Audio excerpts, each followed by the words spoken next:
Hey, how's everybody doing? This is the King D93 coming at you, making a little YouTube video here. This is a homemade walk-in cooler, deer cooler that I made about a year ago. I built it right here in the garage at my house. I basically framed everything up with 2x3 studs and insulated everything with foam board insulation.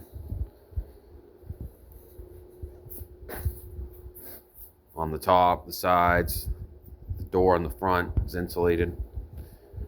And I modified an old air conditioner to keep everything nice and cool in there. So what I did is there's a thermostat on the air conditioner, and I pulled the thermostat out and I built a little box around the thermostat to isolate it, and I put a light bulb in there with a wire running to it to power the light bulb. And what that does is that light bulb will warm up against that thermostat and trick it, and it'll continuously run. The compressor will kick on the air conditioner. It'll run and run and run, and it'll get wicked cold in there. Like sometimes, depending on how often that compressor will kick on, it'll actually get below freezing in there sometimes. But to kind of regulate the whole thing, you use this temperature control unit. Right now it's 44 degrees because I had the door open, but once that compressor kicks on, it'll get cold again. So the light bulb that's going to the thermostat, it's actually plugged into this temperature control unit. So what happens is when it reaches a certain temperature in there, that light bulb inside that little box where the thermostat is will turn on, and it'll warm it up, and then it'll kick the compressor on. And once it gets below a certain temperature, the light bulb will kick off, and then the compressor will stop. There is some fluctuation in there, but overall it works pretty good. I'll open this up. It's a nice whitetail buck my girlfriend shot yesterday. We've had it hanging overnight, and I used a meat thermometer and put the thermometer in the hindquarters just to see what temperature the meat is, and it was 37 degrees, so plenty cold enough. If you take like a piece of steak or something that's been in your refrigerator overnight and put a meat thermometer in that, usually it's right around 40. So this is actually running a few degrees colder in here than your refrigerator.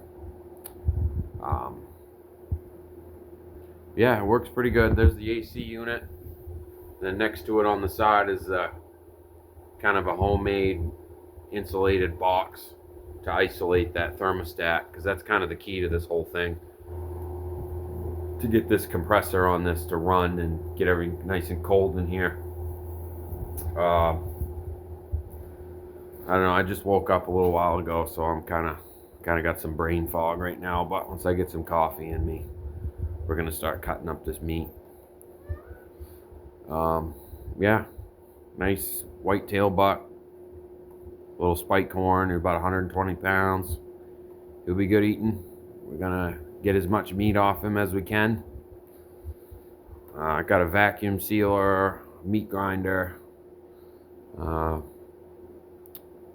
we're gonna get everything packed up and put in the freezer, and we'll be eating good this winter.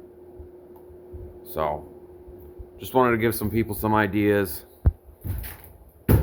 I know the butchers around here are really, really busy, and they get full fast, especially during gun season. I know during archery season it's not as bad. I'll bring my deer to the butcher then, but during gun season, I think here in Maine, if you have the means, I think it's probably better to do your own. It's worth learning how to do. I've cut up probably half a dozen deer or so over the years, and it takes some time. I'm no professional butcher by any means, but it's not rocket science. So anyways, yeah, homemade walk-in deer cooler.